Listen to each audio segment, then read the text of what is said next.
വഖുലിൽ ഹംദുലില്ലാഹ്, നബിയെ പറയുക അൽഹംദുലില്ലാഹി, സർവസ്തുതിയും അല്ലാഹുവിനാകുന്നു. അല്ലദീ, എങ്ങനെയുള്ള അല്ലാഹ്, ലം യത്തഖിദ് വലദൻ, അവൻ സന്താനത്തെ സ്വീകരിച്ചിട്ടില്ലാത്തവനായ അല്ലാഹുവിനാകുന്നു സർവസ്തുതിയും.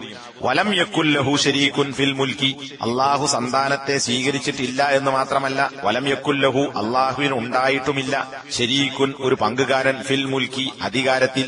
വലം യകുൽ ലഹു വലിയ്യും മിനദ്ദുല്ലി, നിന്ദ്യതയിൽ നിന്ന് അള്ളാഹുവിന് ഒരു വലിയും ഒരു സഹായിയും ഉണ്ടായിട്ടുമില്ല. നിന്ദ്യതയിൽ നിന്നുള്ള ഒരു വലിയോ മുൽക്കിൽ പങ്കാളിയോ പിന്നെ സന്താനത്തെ സ്വീകരിക്കുകയോ ചെയ്തിട്ടില്ലാത്തവനായ അള്ളാഹുവിനാകുന്നു സർവസ്തുതിയും. വകബ്ബിർഹു തക്ബീറ, അങ്ങനെയുള്ള ഈ പറഞ്ഞൊക്കെ ന്യൂനതയാണ്. അള്ളാഹു ഖുദ്ദൂസാണ്. സലാം എന്ന് പറഞ്ഞാൽ ലം യത്തഖിദ് വലദൻ, അള്ളാഹു സന്താനത്തെ സ്വീകരിച്ചാൽ അത് അള്ളാഹ്ക്ക് ന്യൂനതയാണ്. കാരണം എന്തായി, തൗഹീദിനെ ഒളിഞ്ഞുപോയി.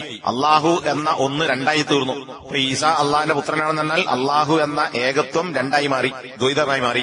വലം യകുൽ ലഹു ശരീകുൻ ഫിൽ മുൽക്കി, മുൽക്കിൻ അള്ളാഹുവിന് പങ്കാളിയുണ്ട് എന്ന് പറഞ്ഞാലും അള്ളാഹുവിന് ഐബാണ്, ന്യൂനതയാണ്. അള്ളാഹ്ക്കൊരു വേറൊരു വലിയുണ്ട് എന്ന് പറഞ്ഞാൽ അത് അള്ളാഹു ന്യൂനതയാണ്. അപ്പൊ ഇത്തരം ന്യൂനതകളിൽ നിന്നൊക്കെ അള്ളാഹു അന്യൂനനും പരിശുദ്ധനുമാകുന്നു. അപ്പൊ ഖുദ്ദൂസാണ്, സലാമാണ് എന്ന പേര് എന്തുകൊണ്ട് കിട്ടി? അത് ഈ പറഞ്ഞ വിശേഷണങ്ങൾ അള്ളാഹുവിനുള്ളത് കൊണ്ടാണ്, അല്ലെങ്കിൽ ഈ ന്യൂനതകൾ അള്ളാഹ്ക്കില്ലാത്തത് കൊണ്ടാണ്.